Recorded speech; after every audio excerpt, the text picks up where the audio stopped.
Hot mics. Extremely hot mics. Oh no. Yes. All Oh, right. video too. Yes. Me with not being able to sit back enough. We're live. So yeah, chat, if volume's good, if anyone needs to go up or down, let me know quick before we get going. Let us know. We coming through? What's up, chat? Should be coming through.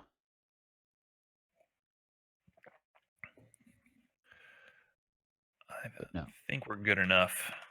Cool. If they can't hear us, screw them. We'll have our own conversation. You know, that's only happened once so far. That's not bad. Only once No. out of, what episode is this? 3?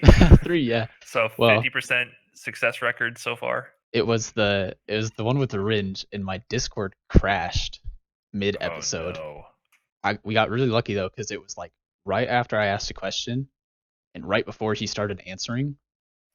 So it didn't like cut a thing off, but it yeah, Oh, I had a thought you were nice gonna little tell me crash.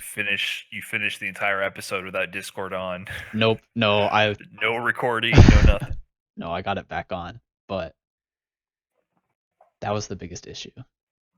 Right. Well, none All of that will right. happen today. We're professionals. We know what we're doing, right? Maybe. Sometimes. You probably more than me. Yeah, I'm a professional streamer, that's for sure. Man, I hadn't streamed in like 3 years before the first episode of this went live, so I had to learn all the OBS, everything back again. Yeah, they changed all that. They made it easier and harder in some ways because Yeah, now it just automatically, like if you do Streamlabs, it just automatically calibrates your settings. But if you had a specific setting you like to use, there's no way to dial it in right. like with the old OBS. I've only used OBS before, so Right. I haven't tried any of the new stuff. They're streamlining it. It's more out of the box. You just kind of turn it on now, which is, like I said, good in some ways. But they're missing lots of features. You can't do separate profiles. So if you like mess up your settings, like trying to play with a different ID or something, that's it. It's your permanent Right. stream. And there's no Control Z. That drives me nuts. If you It's have so like helpful. if you have these webcams lined up and it's not perfectly done in some kind of pre-planned um layout, if you try to manually move the camera and you move it a pixel off, there's no way to put it back to where you had it before. That's Yeah. just where you live now. Yeah. Well, I think we're ready. So I'm gonna start Let's do it. recording, and let's get started. Alrighty. Right. Hello, everyone, and welcome to episode number 3 of the Equinox podcast. I'm here with Brian F. Hello. Brian, why don't you, for anyone that doesn't know who you are, kind of introduce yourself quick. Sure. Hey, I'm Brian. I go by Brian F with an underscore between the Brian and the F in the esports world, I suppose. I am a competitive Street Fighter 5 player and just dabble with fighting games in general. And I'm a pro player for Equinox, known for mostly playing Balrog in Street Fighter 5, and I do a lot of streaming and YouTube content production on my own channels to get some fighting game content out for the people. And yeah, I guess I'm known for out fundamentaling my opponents. Being very fundamentally sound and being a footsie based player, and that's what I do. Hey, everyone's got to have their own style. So if you Yes, fit no that role, robbery. Of course, just the cleanest to play. None of the Street Fighter 5 shenanigans. Just pure fundamental footsies. of course. hmm So how about we start with just kind of how you got started in fighting games and then moved on to like hitting that next level of competing and wanting to make it more than just a casual hobby. Right. I've told this story a couple times before, and I have an exact date for when I started playing fighting games, and that was December 26th, 2009, because it was the day after Christmas. I had a Best Buy gift card, and I'd already picked up a few games, and then I saw Street Fighter 4, Vanilla Street Fighter 4, on sale for $20 as it was like the greatest hits sort of deal. And I recognized, I was like, that's Ryu. And I think that guy's called Ken. And I saw them on the cover and I was like, this looks cool. I played, Street Fighter 2 at a sports bar when I was a kid, just mashing buttons using my parents' quarters.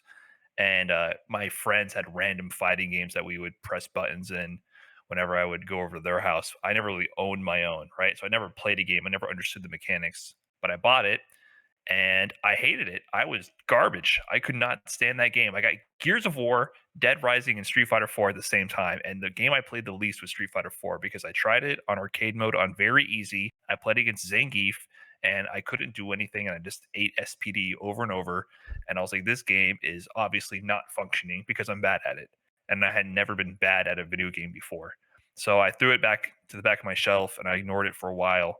But the thought that I was actually bad at a game was eating away at me because I had never felt that way about a game before. I'd always like, no matter what it was, I just put my all into it and just kind of figured out every little nook and cranny of the game, whether it be like shooters. I was playing a lot of Halo 2, Halo 3, Gears of War, Call of Duty, and stuff like that, or Mario, like whatever it was.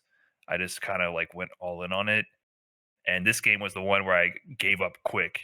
And because of that, I had to go back to it. So eventually, I dedicated myself to getting good at Street Fighter 4, and just kept playing from there. Kept playing online, and just scouring the internet for resources to learn how to get good, and finding the community, and it kind of just snowballed from there.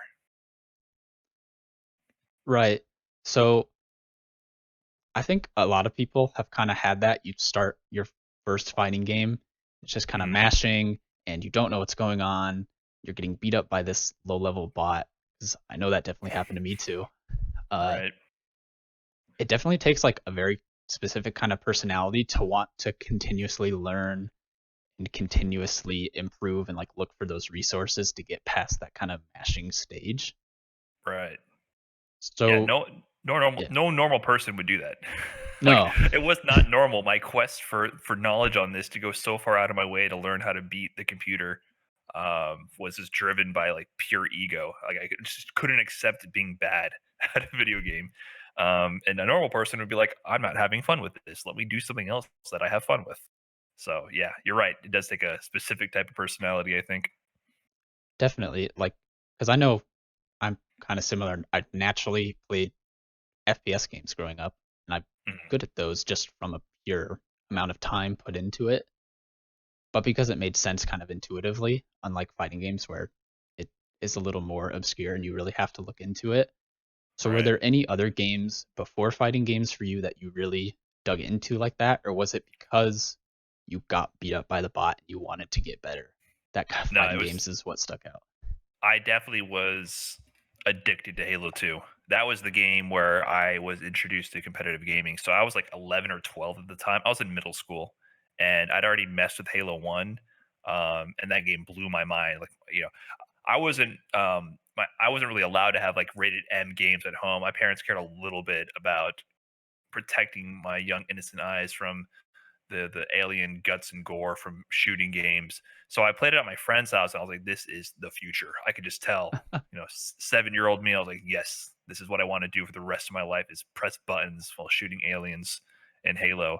Then when Halo 2 came out, I finally got an Xbox Live, babysat my little brother's friend for a whole summer to save up for that, and then yeah, I was hooked. I was blown away with how in depth the online community was, and how like there was like a whole social circle around it and like a hierarchy of like players with skill. And then I learned about MLG, and I would go to online forums like Halo 2 forum, Halo 3 forum, whatever it's called now. I would post on there all the time and watch the gaming montages for what would come out, and people like highlighting their skill and putting everything to Breaking Benjamin soundtracks. And I would watch all this, just constantly consuming Halo content, and watching highlights from MLG and all these competitions. And I was like, wow, there's pros out there who they compete and they're like the best in the world and they make money from this. And that blew my mind at the time. And it just dipped my toes into that pond, and I understood how this ecosystem sort of worked. And that really is what got me into competitive gaming. And so I kept playing shooters for a long time. I messed with Halo 3, but it wasn't as good as Halo 2 to me. Messed with Gears of War a lot, Call of Duty, Modern Warfare when that came out. But I was getting kind of tired of the team aspect of it because I was always more of a solo player. I never like buckled down with a team to work with people. I always played a lot of 1v1 in Halo 2, which was not like a really it was competitive, but it was more for like styling. It wasn't like the MLG formats, like this is your tournament format. And so I was always kind of into just kind of doing my own thing solo. And then when I picked up Street Fighter 4 and I got over that hump where I was like getting into it, I was like, this is way better than shooting games because it's all just me. Like every win, every loss, it's just me. And that like really, really appealed to me where I didn't have any excuse or I didn't have any baggage of a team that wasn't cooperating. And I really, really enjoyed that. So that really fueled that drive to get better as well. Right.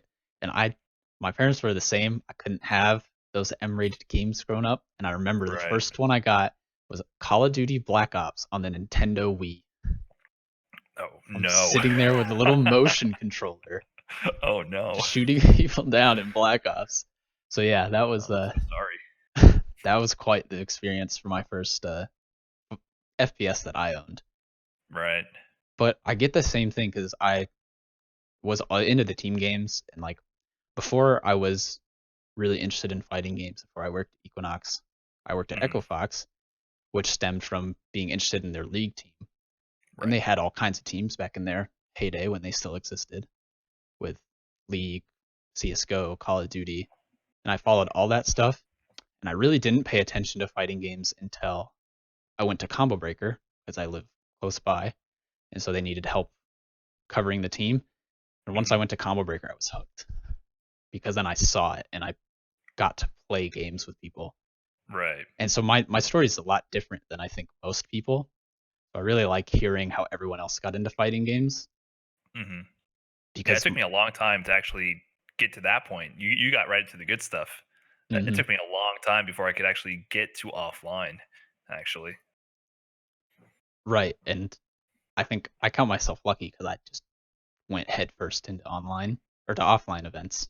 Right. So I got to see kind of the peak, especially Mhm. going to Combo Breaker. Combo Breaker is like of all The the best. tournaments to go to first, definitely the The best one. best. What year was that when you went? 2018 Okay. when Echo Fox was kind of at the peak of fighting games. Right, right. hmm So that kind of moves on to the next topic I wanted to talk about. Compared to when you did start competing and doing more offline stuff, what differences have you noticed now as kind of as a pro player and what's changed in the scene? Hmm. Well, I'm always hesitant with the pro player title because I know that's what Equinox says, but to me, it's not my primary job to be a player, right? It's my passion, and um, I think that's one part that hasn't changed. I was extremely passionate about getting out and competing um, for as long as I knew about the scene. Like once I heard about the fact that they actually play tournaments for this game, and turns out there's more competitive gaming besides just Halo. Like when I started to get that view of how this world worked, and started stumbling upon like YouTube videos of all old matches and um, using event hubs. Event hubs was a great resource for me when I first started in 2010, 2011 to learn about the scene. Watching my first couple of Evos, I was like, this is amazing. The hype, I just could not like, it was just so awesome. Like, there's no other feeling to describe it. Like watching those Evos and watching Evo 2011, I got all my high school friends to watch it with me. They had never even played Street Fighter or anything. They just played Smash with me, and I was like, "You guys have to watch this with me." And we like lost our minds watching MVC3 Grand Finals with between Pierre Balrog and Viscount, and there was like hype moments that they had no previous history with the game, but they understood it, right? Like we all understood what made this exciting or dramatic, and I wanted to be a part of that. And I wanted to like be able to have my moments or like be part of this whole atmosphere and all this energy. So that never changed. So from the beginning, like when I first started competing, I was just hungry for any tournament, any competition, any stream I could get to, like anywhere I could go to get my name out there or to get experience and to grind. I would make an effort to do that. So I was going to University of Florida at the time. This is like 2011, 12. 2013 is where I would say like I really was like in the thick of it in the Florida scene and like taking names in the Florida scene. So in University of Florida, you're in Gainesville, which is in the center of the state. So I was able to drive to Tampa, Orlando, Jacksonville, even to like final round. I was kind of in a place where, as a college student, I could carpool with people and affordably go to all these events, even just on like a random weekend.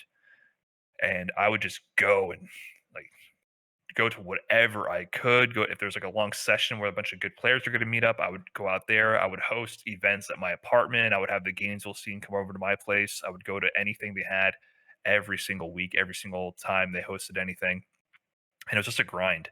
And I just remember the feeling of like you know, um, starting to understand where I stood in this world. And when I finally started going to these other like different states and or different cities and get to see different players, I was like, oh, where do I stack up? Like I wanted to feel like, how do I rank up against all these players? And at first, it wasn't very good. I would go like 0 and 2, 1 and 2, 2 and 2.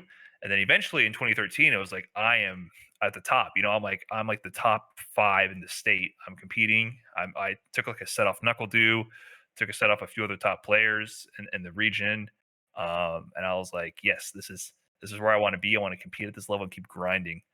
So there was a lot of hunger at that time. So coming to Street Fighter Five, when I started to actually be able to travel to like actual majors besides just CEO and final round, those were the only majors I could go to. I saved up money to start traveling because I was working now, so I actually had some funds. I was streaming a lot more, so my stream would support me to be able to afford to go to these tournaments. And um, it was like the same thing all over again. I was like, now I'm on a bigger stage. Like, how do I stack up on the national level versus the state level? So eventually, it became more routine because at a certain point, it was like, okay, I know where I stand. Like it's more fixated than before. Before it's like vast jumps or things are moving faster. And now it's like, okay, once you get closer to the top, you make your incremental progress always decreases. You get diminishing returns, right? So then it became more structured. It's like, okay, if I go to this tournament, what is my routine? How am I feeling today? What was my practice regimen leading up to this? Who are my matchups? So it started becoming a lot more routine and structured as a means to accomplish a goal.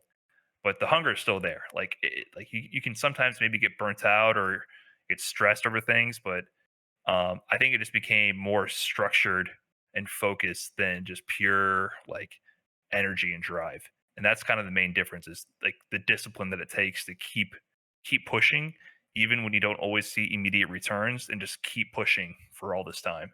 And I think that's the big difference is just that discipline. Right. I'm obviously I have no idea. I'm go 0-2 at every tournament that I've compete in. Right. Um, so how do you, For because now, you for don't now. for now. So how do you go about balancing your normal job and your life outside of your stream and competing? Yeah, that's tough. I mean, I would say from like 2016 to 2017, like that was it. It was like work, get home from work, boot up stream, practice, go to bed, rinse and repeat. I mean, that's pretty much all I you know, ate, drink, and sleep was Street Fighter in between working hours. And I mean, that was my drive. It's like what I wanted to do. It's what I really wanted to excel at. And my practicing was streamed. Like my stream wasn't like a television show or anything. It was more like a competitive diary. It's like, here's my routine. Here's what I am doing to get to where I want to go. So it wasn't always all fun and games. There were moments where I'm frustrated. There's moments where I'm salty. Moments where I'm burnt out. It was kind of just like the real process I took to get to where I was going. If I was practicing, 95% of the time I was streaming.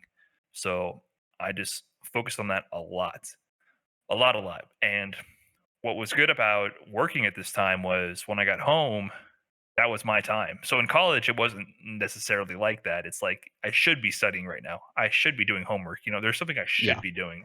But I just moved to a new state. I moved from Florida to Wisconsin for work. Didn't know anybody, and I was like, I'm gonna grind. Like this is my chance to get out there and make a splash. New game. I can afford to travel. Let's grind. And that's when I started going to tournaments in 2017. That was season 2 of Street Fighter 5. Balrog was top tier and busted. And I was like, my whole life has been leading up to this, like Capcom. It finally all came together, and I was like, now is the time to make a push for it. And like I went to final round, and that's where I almost beat Momochi. I was like a pixel away from beating Momochi like 3 times in a row, and then I choked. And that was like a big splash for me. Like my Twitter followers jumped like threefold just from that one match. Like my phone was just going crazy, and I was like, okay, that was cool. That was hype. It would have been cool if I won, but that was like it proved that I could compete at that level. And then the next tournament I did was the CPT online tournament, and I won. And I was like, oh, like I have points now. Like I'm on like the top of the leaderboard at this moment. I should really like go for this. And then that became my priority. I was like, I'm going to go to every tournament I can. I'm going to save up money. I mean, I lived in an apartment with like no furniture. I just moved. I still had student loans going on, but basically my money was like I'm streaming, raising money through stream, working, and going to tournaments, and that was my life for a long time. Now things are a bit different. I'm trying to have more of a balance between competing and personal life, and it's still difficult because I have a pretty rigorous stream schedule. I'm playing with ideas of how to like cut back on that because I'm also trying to focus more on YouTube content creation in the meantime as well, and that eats up a lot of time also.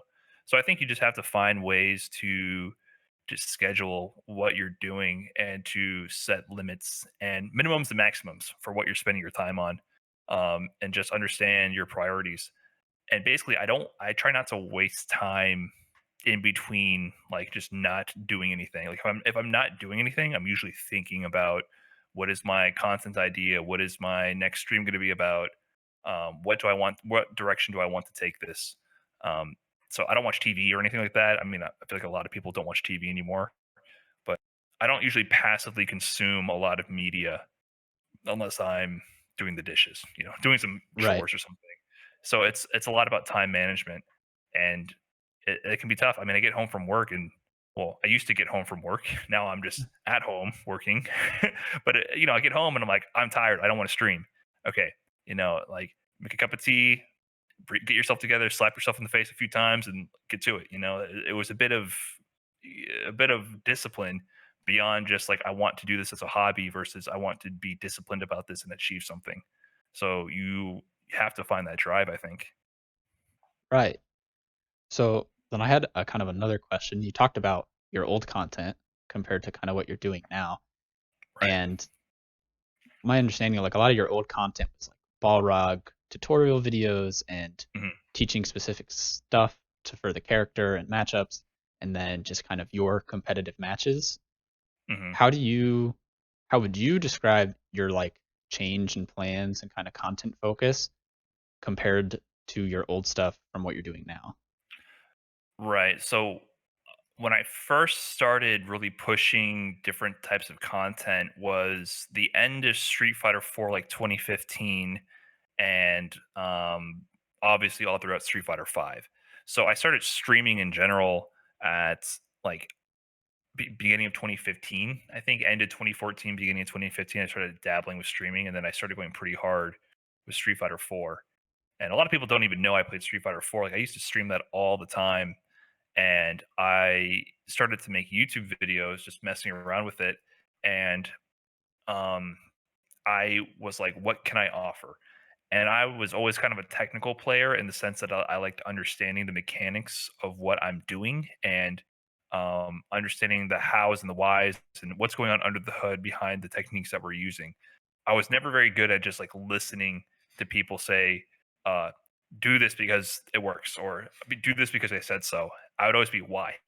Why? Like better players, I would always like get into these discussions within debates and I'm like, why would you do that here? I don't understand. Like I needed to understand the reasoning behind why something worked or why you would do it beyond just a good player. Like they intuitively know this is a good way to approach a matchup or a situation, but they can't really break down why it works under the hood.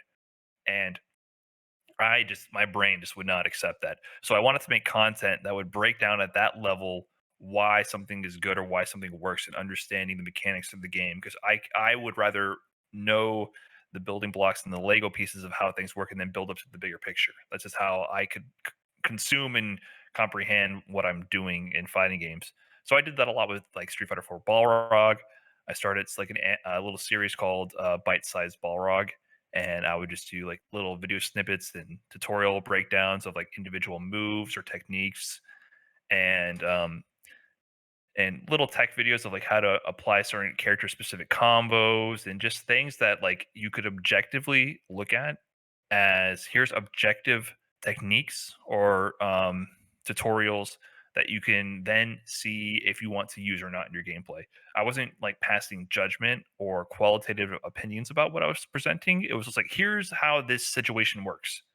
If this is good or bad, or this is something you want to use or not use, that's your decision. But I'm just going to tell you how the data works. And that's how I approached a lot of my content in the beginning. And did that with Street Fighter 5 when it first came out because it's a new game. Nobody has any idea how anything works. And I was losing really bad when Street Fighter 5 first came out because I think you can tell based on my last statement, I don't have an intuitive sense of fighting games. I have to grind and understand the situation and keep losing over and over and then building up a foundation. But I don't have any sort of talent, I think, with fighting games. None of that is there. Takes me very long to learn to understand mentally how something works and then to translate that to my hands cooperating is a huge process for me. So Street Fighter 5 came out and I'm losing to players that I can tell are obviously just mashing. Like they're not thinking about what they're doing. However, I'm still losing. So I'm trying to make objective decisions, but I don't have enough data in my brain to understand why I would do decision A versus B. And these other guys are just, just going at it and they're beating me nonstop.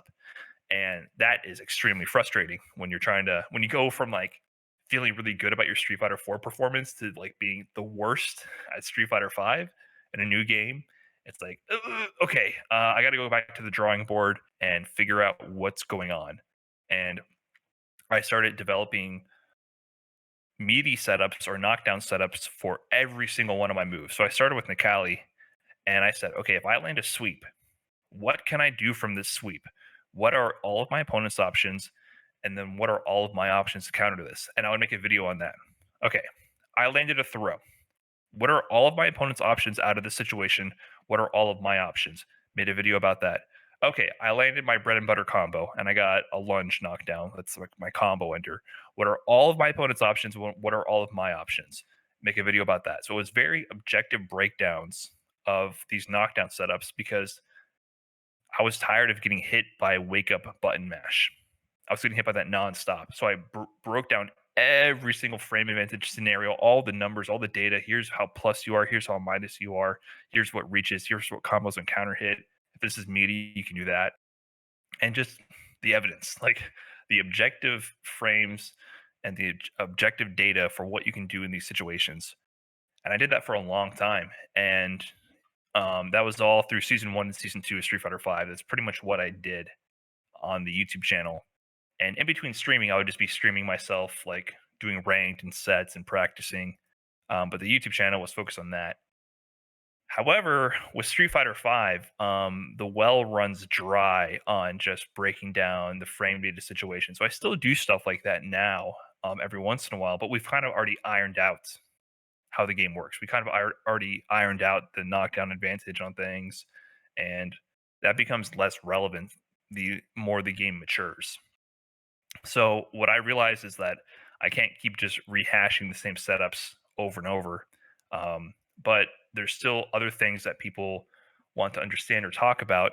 And how am I going to be able to consistently put out content when I don't have infinite amounts of tech? So I started considering things like, yeah, do some set videos.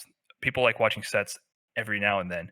But even then, that only appeals to like hardcore Street Fighter 5 fans. It's not going to catch the eye of the average viewer.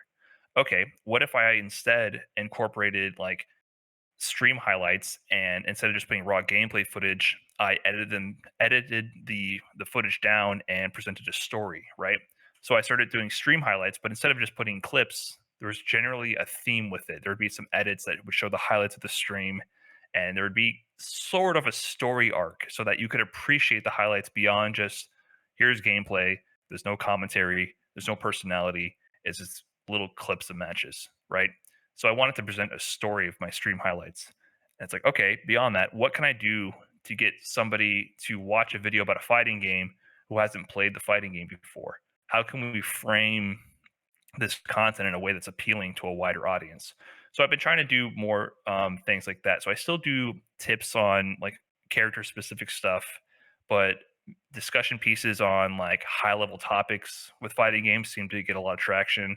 And then the big one that which really took off recently was the Iron Man Infinite speed run, because that's just such a easily understandable idea. There's a viral video about a guy making a funny tutorial, and then I put it into a challenge which has nothing to do with fighting games. Speedrunning has nothing to do with fighting games. And I went through it and I told a story of my struggle through trying to learn this combo in a fighting game, right? And that can appeal to more people. So what I've realized is that yes, it's good to have technical content and videos that help teach people, but it's better to, or it's not better, but it's equally valuable to have content that can entertain people, especially people from a different audience who you then might be able to pull into fighting games and then have them actually enjoy the genre at a deeper level once they have some kind of entry level medium to get there. So I went from like tech videos to just trying to have some kind of way to entertain people with fighting games and keep people invested, because we kind of lack that right now in the FGC is what I feel. Right. And that kind of reminds me of something you said earlier. You said having all your friends together to watch Evo finals, and Hmm. everyone got really excited. And I Right. think personally that's a benefit fighting games has over a lot of other professional games. I think like League got 10 champions, they all have different abilities, and there's different objectives, and everything on the map does something different.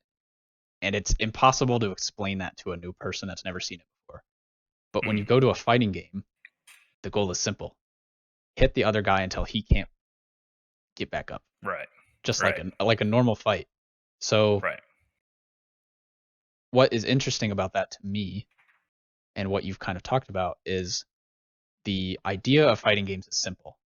Like the general objective is simple. But when we try to Hmm. make content about it, like you think of frame data, that is not simple. Like the average person is going to look at those numbers, and just be completely confused. Right. So how do you go about bridging that, the very simple idea of fighting games, with the very complex details that go into it? Right. Yeah, it's difficult, but I don't want to also sound like I'm shunning that kind of content, because there's definitely a lot of value in these sort of like there's a lane for everything, right?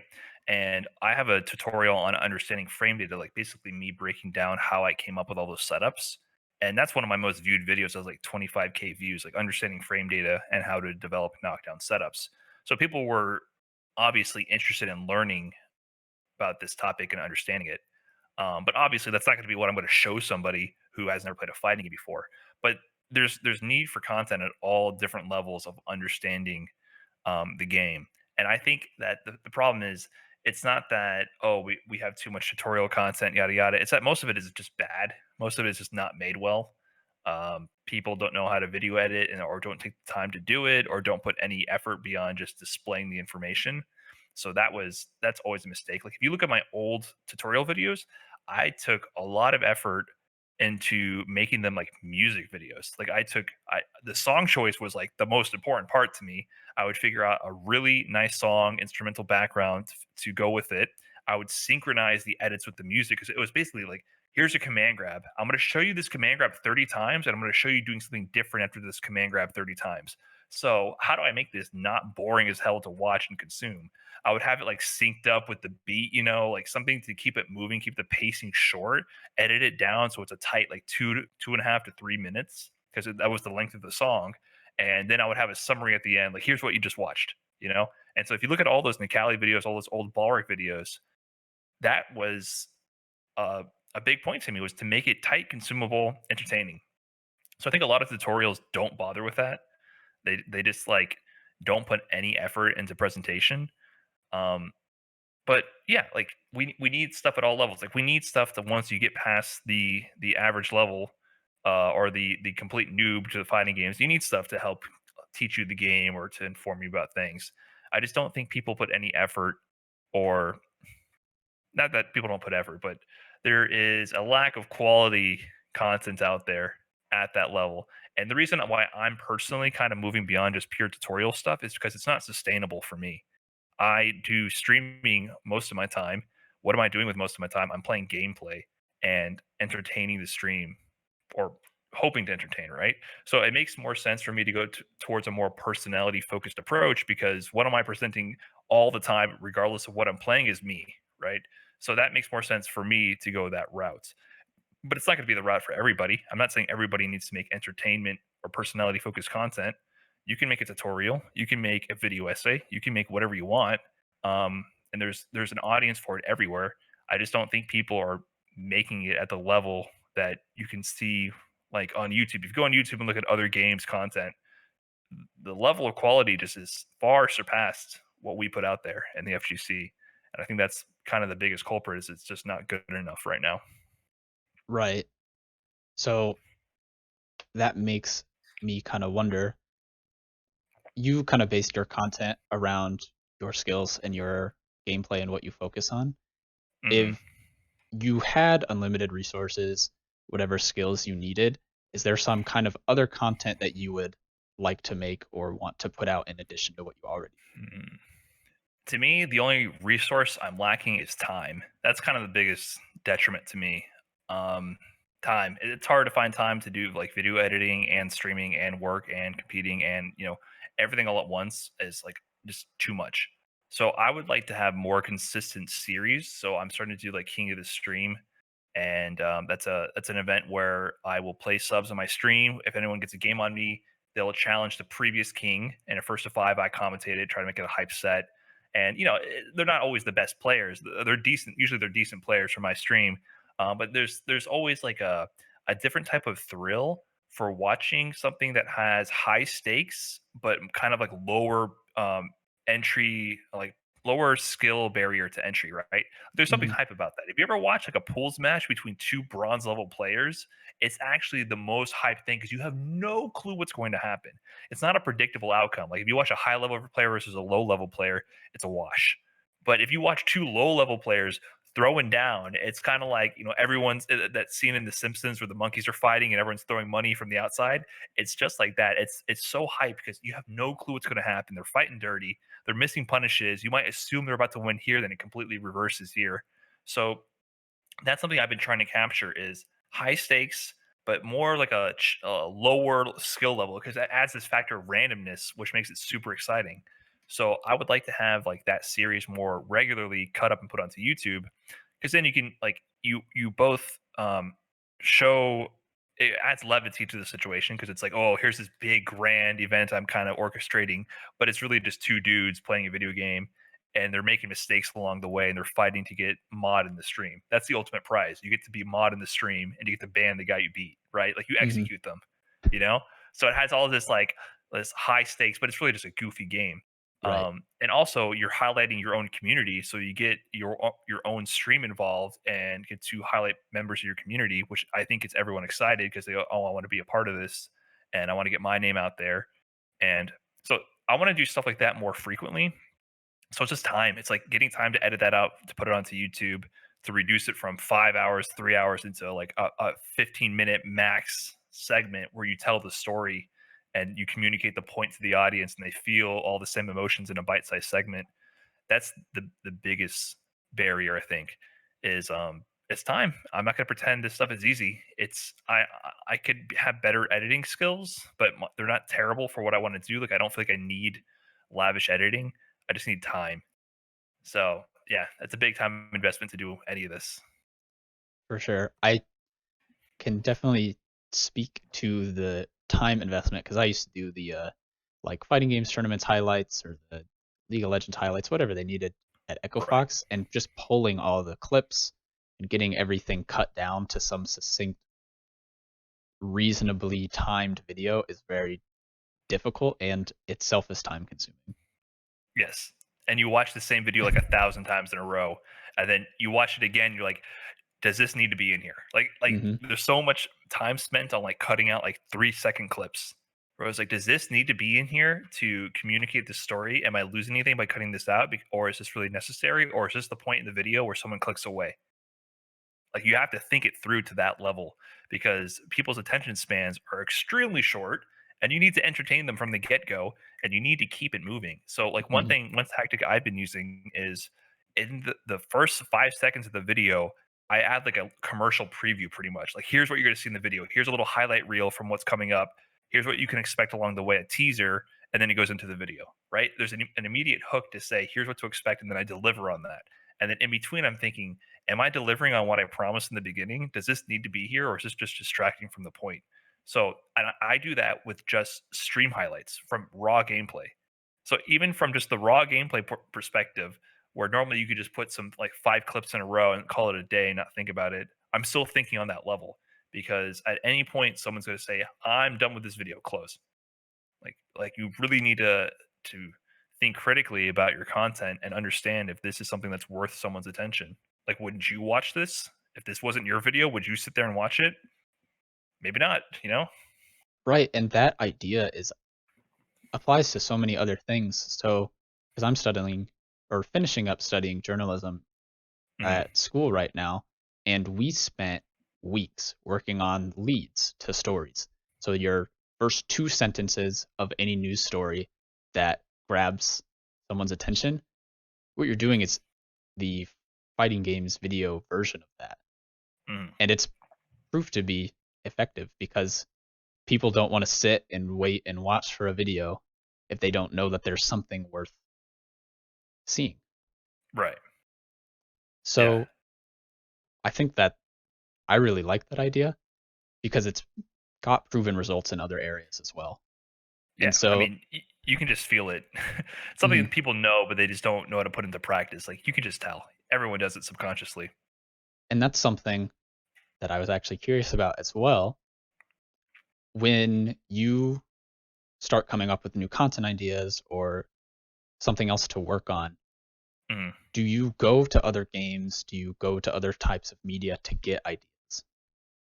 Yeah, definitely. I don't watch like I might sound like a big hypocrite right now. I don't watch too much pure FGC content. Like I don't, especially in the Street Fighter 5 space more than anything. Because I don't feel like there's that much that's appealing to me. I'll watch like everyone loves tournament videos, or a lot of people love high level sets, compilations from that, highlights from like super clutch moments and things like that, like pure competitive gameplay. That's one avenue, one lane of content. I'll watch that from time to time. But as far as like stuff to keep me entertained, like I watch a lot of YouTube and I watch YouTube while I'm doing other things because I mentioned earlier all the time I'm investing, right? So when I have to do like chores, like just do stuff around the house, like stuff that I can have something passively on in the background, I put on YouTube and I'm not putting on Street Fighter 5 stuff because no one makes that type of content where I can like be entertained when I'm half watching, half listening. And it's not it's there's never any content from within the FGC that really does that well. However, from other games, I feel like there are. So I always like champion Smash content because there's a lot of stuff that I can throw on either just casually. Like the top players do great stream highlights because like Zero, Hungry Box, whatever top Smash player, they have awesome editors who work for them and they just stream. The editors process everything. They throw up a YouTube video, and the video is usually paced well enough and has enough like commentary involved with it and a theme with it where I don't have to be sit there glued to the screen the whole time. I can like have my phone kind of next to the sink while I'm doing the dishes and be like, oh, that's cool, whatever, like passively consume it. And that's kind of how I consume a lot of content because this is like my schedule, really. But beyond that, they also have super in-depth video essays on game mechanics, history of the scene, like really interesting things that I can spend like more of my attention span focusing on. And I really enjoy that stuff about the Smash community. They take stuff like is wave dashing a glitch, and that video is by like Awesome Sauce, I think his name is, like spelled all funny. It was going through the history of wave dashing, how it was discovered, like old forum posts from like 2002 and 2003. And then like there was such a twist. Like there was a moment where I was like, holy shit, because someone was like posting a technique on an old Japanese forum about Luigi's wave dash. Like, oh, I can do this weird technique, and he slides across the screen. And a guy responded, oh yeah, actually you can do it this way and it's more effective. And then the twist was that guy was Sakurai, like the developer of Smash. And I was like, bam, like that was like mind blowing to me. He had a whole twist about this game mechanic content. And I was like, damn, like this is really engaging to me. That's crazy that like is it a glitch? Well, Sakurai, the developer of the game, was telling people how to do wave dashing on old Japanese forums in 2002, and he had like a good argument, right? And I was like, that's super interesting to me. Someone can do this for Street Fighter. They can talk about like what weird technique in Street Fighter. Like what do scrubs consider like to be like unhonorable techniques that are not honorable, like mashing DP. Is mashing DP scrubby? You know, that to me is a clickbait title right there. Like I can see a video yesterday that says, "Is mashing Dragon Punch a scrubby technique?" Boom, and then now you have a topic. Present your thesis. Present your argument. Let me see it. Like that could be an interesting essay, a video essay to spend time on. And we don't see too much of that in the FGC space. Besides, like Corey Gaming does a lot of great content like that. Yep. Say Jam kind of gets into that sort of stuff as a more just like discussion heavy thing, not edited down like Corey Gaming would do. But I just feel like there's a lot of room for different types of content that you see at a much higher quality, extremely high quality in the Smash community. And I kind of want people to look to that and just steal ideas. Like just steal ideas. Just go out, don't plagiarize, but just look at what people are doing out there on YouTube, because there's so much out there and that we're not leveraging in our space. Right. And I think for me, the stories that we have in the FGC, whether it's rivalries or how a game rose to popularity, how different players hit the point that they're at, those are such Hmm. interesting stories that are very similar to what we see in like traditional sports that ESPN would run about any of Right. the popular athletes that we're just not telling. And like I Hmm. think of back to Smash Bros, like the Smash documentary. It's like that So good. the 9 part series or whatever. Yeah, Mm. I can watch it multiple times because it's so interesting and there's so much information in there about the players, about the community, about how things grew, about how they interacted, Right. that we have the stories available to have more of that. We're just not taking advantage of it.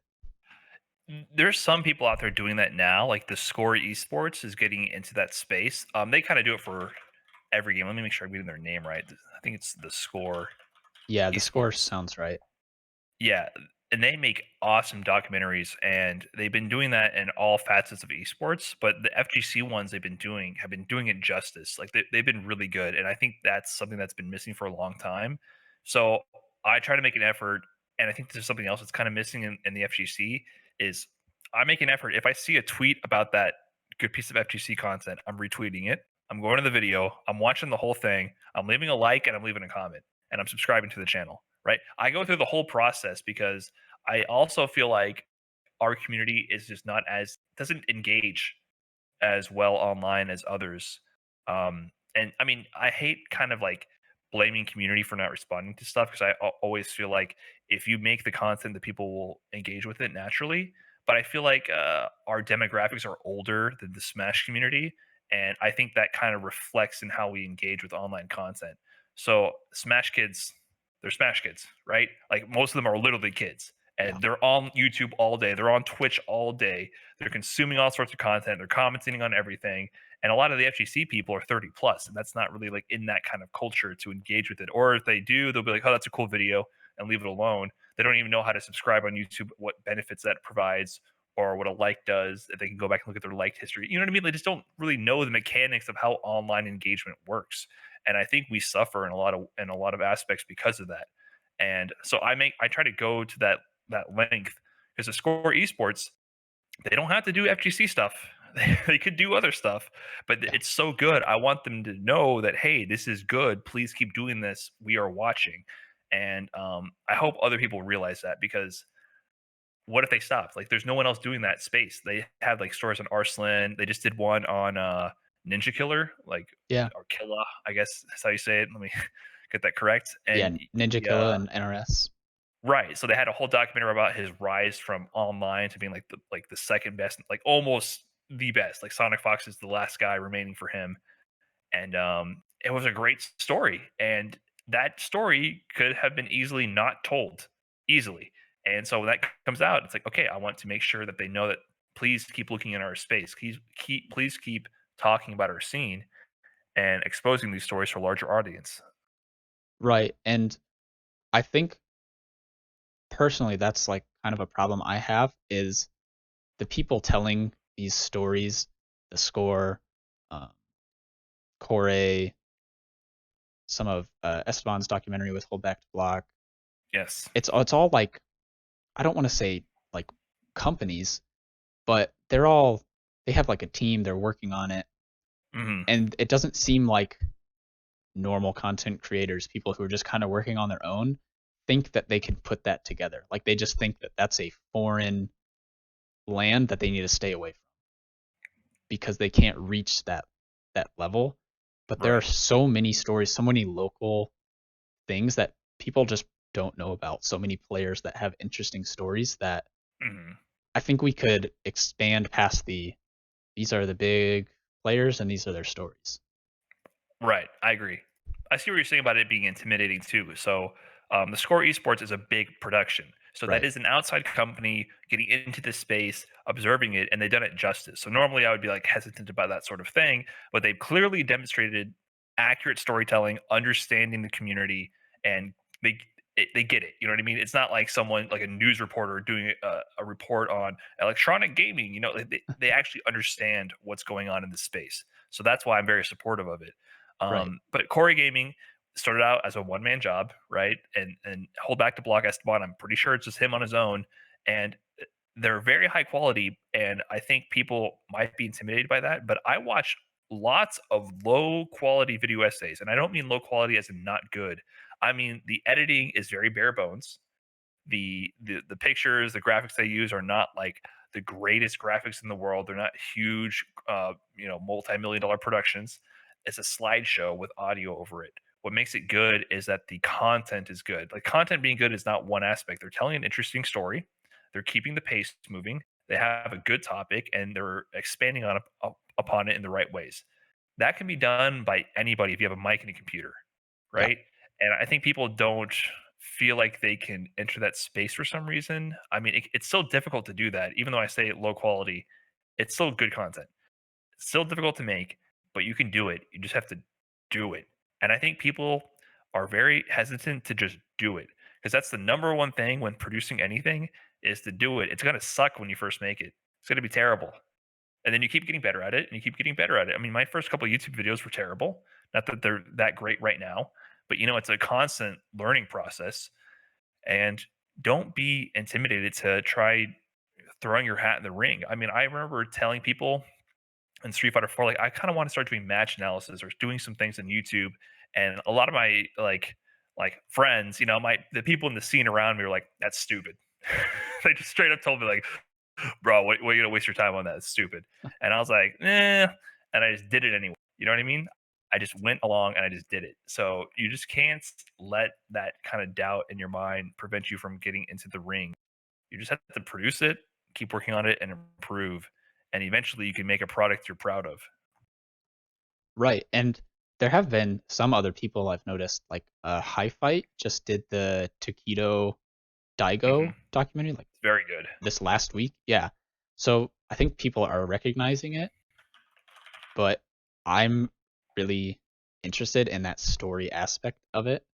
Hmm. And I think that could help get people interested as well if there's stories that they can latch onto before they have to spend all this time learning.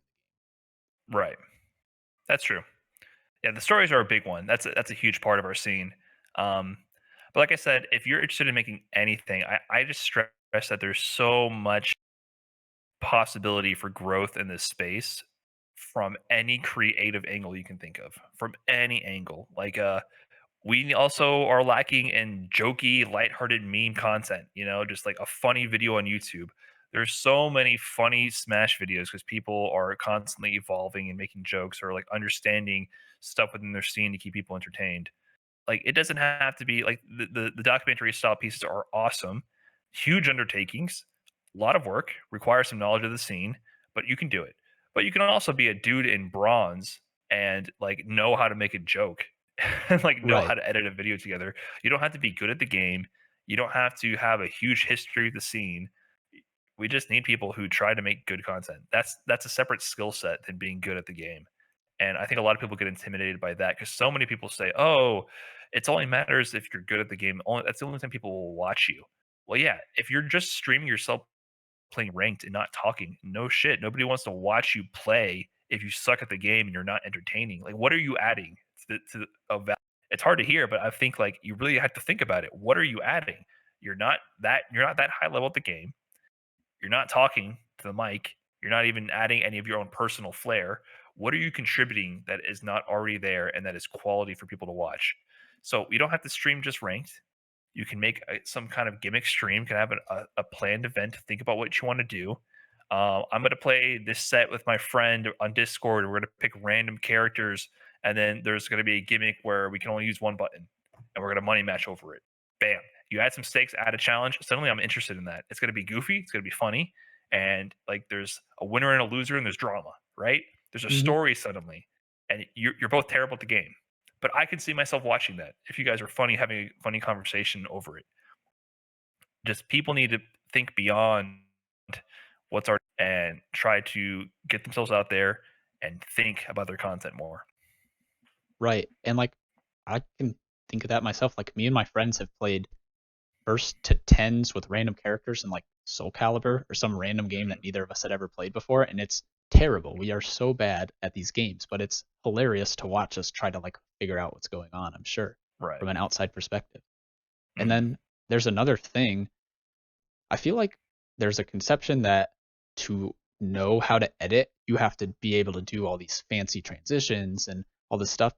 If you watch a like professional movie, most of the transitions are just straight cuts. Right. It's more about timing and like making sure you're getting the right content in. Yeah, it's a lot about the flow. Hmm. And even then, I thought about talking about that before, like my process for editing a video. It's 99% just here's a huge chunk of video and I'm just deleting chunks of it and I'm Yep. grouping it into different segments. I'm like, here's the intro segment, here's like these matches. Let me keep editing down each segment until they contain the juiciest core components, put them together, and then that's almost it. Like there might be like a slide over or something, or maybe like a part that fades in and out to like show a quick cutaway or something. That's it. Like that is it. Even my Iron Man video, people are saying that's super good editing. The most editing I did was like stack a few sounds on top of each other and then I zoomed in on my face, right? But it was more like the timing of the zoom was like funny, like a comedic moment to show how stressed I was, like 5 hours into the infinite, and played a dramatic sound. That's not hard to do. Like you have to maybe learn a little bit about whatever editing program you're doing, but 99% of it is just cuts. Just get the key content out there and feel the flow of the video. Yeah. So I asked initially about drawing inspiration from other games when you make content. Do you ever use those other games, other kind of inspirations to when you're like trying to improve your play competitive? I don't know about competitive play for trying to improve. It's hard for me to draw inspiration. I mean, I get inspired by just stories of, everyone likes that feel good story of someone overcoming a challenge. I'm like a really emotional player. Like every Evo, every Capcom Cup, I'm about to cry. Like when Idom won, I was definitely crying. Like I kind of wear my emotions on my sleeve. So that stuff is always inspiring to me. But for other games, as far as like competing, sometimes like when people if there's pieces about players getting into their mental prep, like there's some universal aspects of the mental game, right? Like how to keep your head on straight and stay off tilts, get into the zone. Those are universal things. I draw some inspiration from other areas from that, but for the most part it's mostly pure I don't know. It's mostly internal to me. I feel like it's mostly just a stubborn drive where I have to win. Like I just have to win. It's not like a noble place. I don't think it's just I have to win. It's Right. ego driven. So it's kind of like it's more of a personality flaw than anything. I'm just so stubborn. I can relate to that. All right. I don't like losing. Exactly. I mean, most people don't. Some people handle it better than others. I can handle it for the most part. Um, but eventually I have to win. I lose now so that I can win later is my mindset. Right. So then kind of on a more technical side, do you ever like try something in a game, it'd be like Marvel, and you're like, I wonder if there's a way I can implement a similar idea in Street Fighter? It's been a long time since I felt that crossover. People often talk about fighting game crossover. I think there is some just into understanding how to learn a game. I think that's the biggest thing is understanding how to learn. So I like learning Street Fighter 4 helped me learn Street Fighter 5. It's not that learning Street Fighter 4 made me good at Street Fighter 5. It made me good at learning to play Street Fighter 5 because as I mentioned earlier, I was terrible at Street Fighter 5 when it first came out, but I knew how to learn. So that's kind of what I think the biggest crossover is. So like, yeah, I've been messing with MVC2 a bit, and I messed with Dragon Ball Z, Dragon Ball Fighters in the past, and I've casually played a few other fighting games. Nothing on the level of Street Fighter 5 though. And I think the biggest crossover is just learning how to learn. And there's never usually a piece of tech or something that I carry over. It's more just that idea of like, okay, if I can structure mentally these different blocks of the game and figure out how to piece them together and understand the process of repetition, of observing situations, asking questions, looking for other like outside sources for help. I kind of know that routine. And that's the biggest, I think, crossover for me. I'm not a natural talent. I'm no Justin Wong. That guy can just pick up a game and be the best in the world week one, any game on the planet. Not me. I am the guy who can be stubborn enough to sit down and commit to something and say, I want to learn this. I know what I need to do to get through it, and I'll see it out. Got it. Yeah, I think I've seen kind of Say Jim talk about that, where people are Mhm. like, how do I learn this specific character in this specific game? He's like, well, watch me learn this character in this game. It's the same Right. process for the most Yeah. part. The Cool. process is the most important, and just being willing to dedicate the time to do it. It's usually a matter of time. Once you have a few basic building blocks of how to learn in fighting games, it's just time. Right. Mhm. And time is one of the biggest problems, it seems, for most people. Yeah, time management, that's a key factor. If you're wasting time, I mean, if you wanna be the best at anything, obviously, you have to be focused, right? So, if you really wanna be good at something, you have to have time management and dedicate time beyond just having fun. Sometimes it's discipline. There's times where I don't wanna play, but sometimes I do it anyways because I wanna work on something or achieve something. But I mean, if that's not your goal, that's not your goal. That's no big deal either. There's plenty of ways to enjoy fighting games beyond trying to be the best. I think there's a lot of people who feel pressured into focusing on the hyper competitive aspect of fighting games, and I think that bleeds into a lot of the other topics we're talking about. There's Hmm. plenty of room for people who just have fun, watch some meme videos here and there, joke about the community. They eat their popcorn and laugh at the pro players while they're losing. That's part of the fun of enjoying any competitive aspect, being the Right. armchair coach. So there's plenty of room for that out there. Yep. So just have fun any way you can. Well, speaking of time, we're out of it. So why don't you tell everyone where they can find you online and on social media? Hey, all right. So I am Brian underscore F again. You can find me on YouTube and Twitch at Brian underscore F, BRIAN underscore F. And on Twitter, unfortunately, I am still BRI4NF. That's Brian F with a four instead of an A. Um, I believe Mr.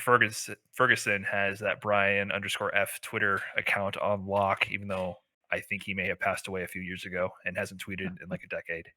So you can find me there. We'll get you that account someday, hopefully. Well, I hope so. We'll see. All right, that wraps it up for episode 3 of the EQNX podcast. Thanks to everyone for tuning in, and we'll be back next week with episode 4.